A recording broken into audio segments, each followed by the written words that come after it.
3 plane crashes and 1 incident.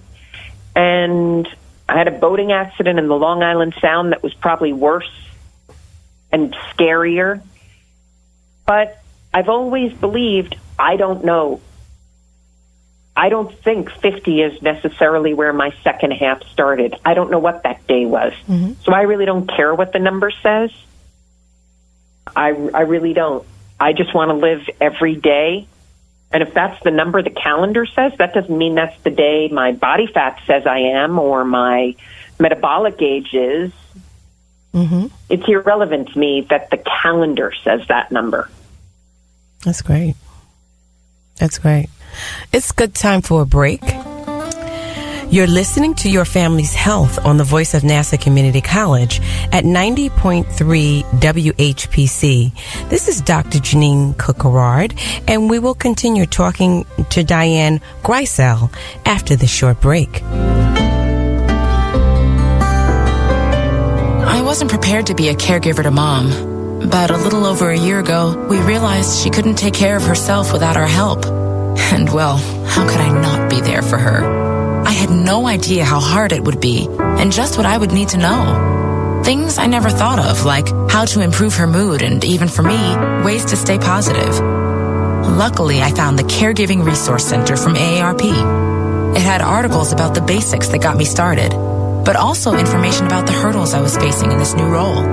I could even connect with experts and hear from others who had been in my place. I know this road we're on isn't an easy one, but I'm really happy to have the extra help for her and for me. Caregiving Resource Center at aarp.org/caregiving. Articles, tips, and tools to help you both care for your loved one and care for yourself. This message is brought to you by AARP and the Ad Council. 90.3 WHPC. Welcome back to Your Family's Health. This is Dr. Jeanine Cook-Gerard, and we're welcoming our guest back, Dian Griesel, and we're talking about Silver Disobedience. Welcome back, Dian. Thank you, Doctor. Dr. Jeanine. You can call me Jeanine. That's fine. Okay, you're Dr. Jeanine. Tell me about, and this is fascinating, how you're able to say, once before the break, you was able to say, okay, age is just a number. I don't care about the number.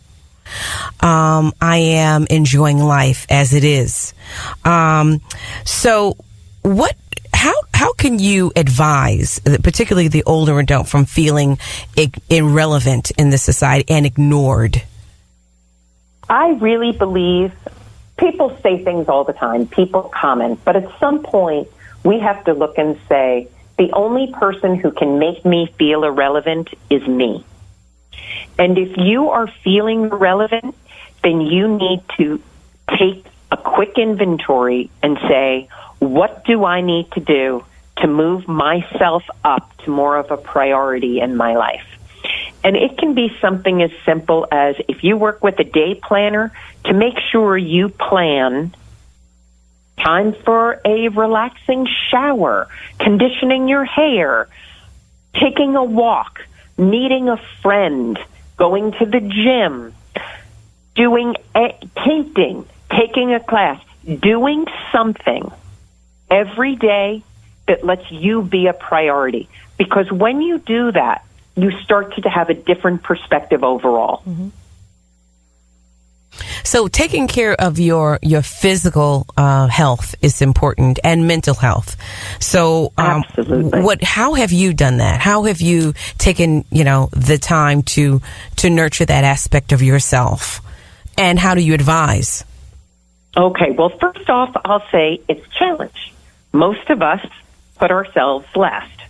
We are taking care of our children, we're taking care of our families, we're taking care of parents possibly, we have work obligations, we have community obligations, and somewhere we fit in there.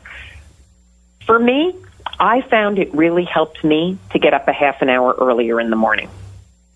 So I'm up by 5:30, and I actually get up, I drink 2 big glasses of water, I sit in a rocking chair, and I meditate. And people say, well, why would you meditate? Why did you get up earlier to basically go to sleep or relax? Why didn't you just stay in bed extra half an hour? That time to me is priceless. That's my time. No one else in the house is awake. And I can think about whatever I want to think about. And usually when I come out of that 10 to 15 minutes of just rocking, because that's my form of a meditation, rocking with my eyes closed, keeping my mind as free of thoughts as possible, I usually know exactly what I want to write my blog about.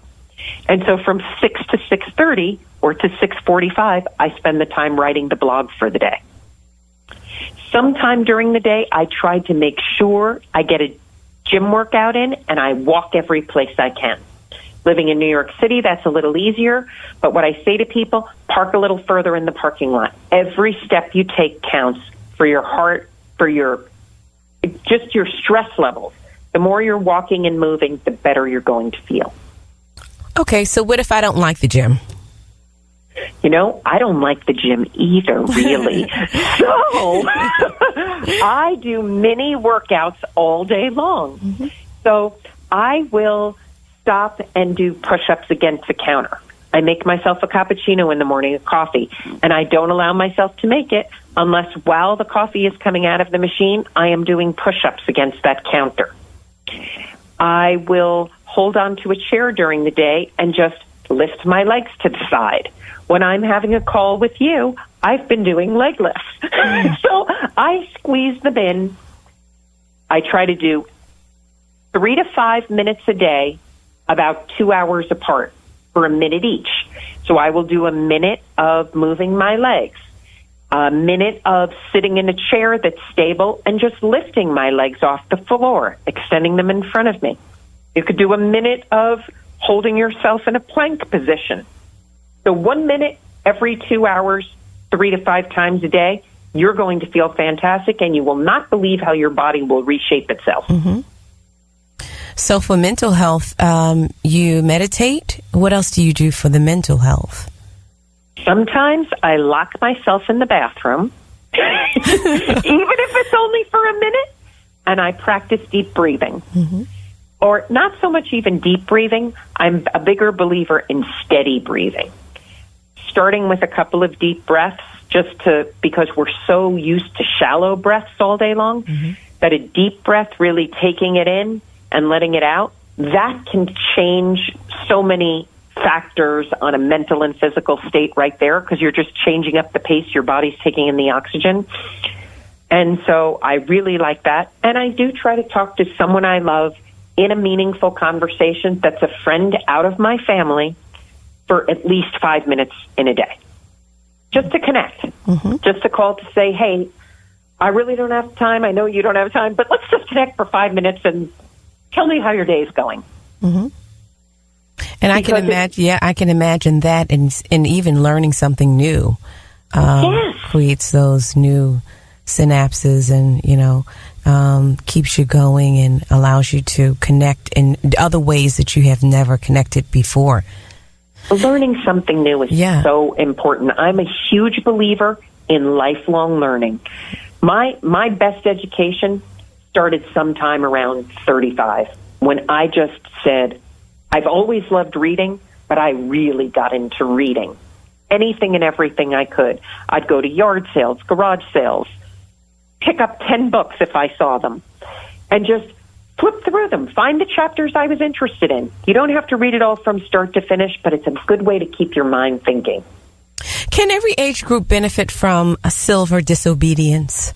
Every age group? I'm so glad you asked that. I've seen Dr. Jeanine, because I have kids, like some of the photographers who've reached out to me and asked to take pictures of me are 20, 22, 30. And they're the first ones on that blog every morning. Silver Disobedience is not an age, it's an attitude that embraces every stage of life and acknowledges that we do not become irrelevant. We're not irrelevant as a teenager that thinks they have no opinions, so fights hard for them. And we're not irrelevant when we're 80 years old and people think, disregard them, they can't move around, well, what would they know? every stage has something important to impart. And as a nurse myself, how can healthcare workers or providers kind of help the patient or individuals who may be afraid of getting older? How can they transition them into the whole aging process that we know is inevitable? You know, I have to say, I have two sisters that are nurses, and when my friend was in the hospital for 6 weeks, the people I fell in love with were the nurses. I have a real soft spot for nurses because I think nurses rule the world. Okay, good. And I really, really mean that from my heart. It was the nurses that brought the smiles to everyone. And I don't know if it's intuitive to someone who becomes a nurse, if it's something that's taught, if it's a combination of a cluster of factors, but to me, nurses, just by their being and their touch and their warmth, gives that message. Mm-hmm. So tell me in one word or maybe a sentence, if you had to give a piece of advice about someone who is growing older or feeling like they cannot or they're getting too old to kind of take that leap or have a certain perception of themselves as they grow older, what would you say to them? It's not over till it's over. Do whatever you want to do now. Yes. That's awesome. Do it.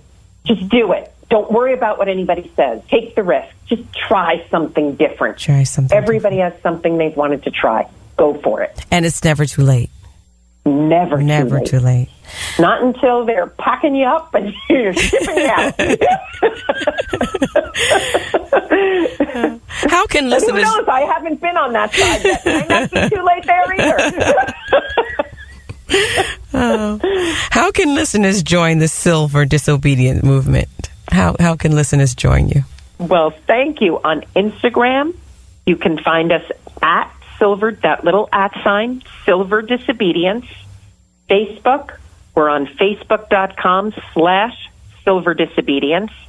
The website, which houses all of the content, is silverdisobedience.rocks, ROCKS, not .com. silverdisobedience.rocks, because we're rocking at every age. Oh. Thank you so much for a very inspiring interview. We want to thank you, our guests, and we want to thank Dian Griesel for this wonderful interview and for being with us here at Your Family's Health.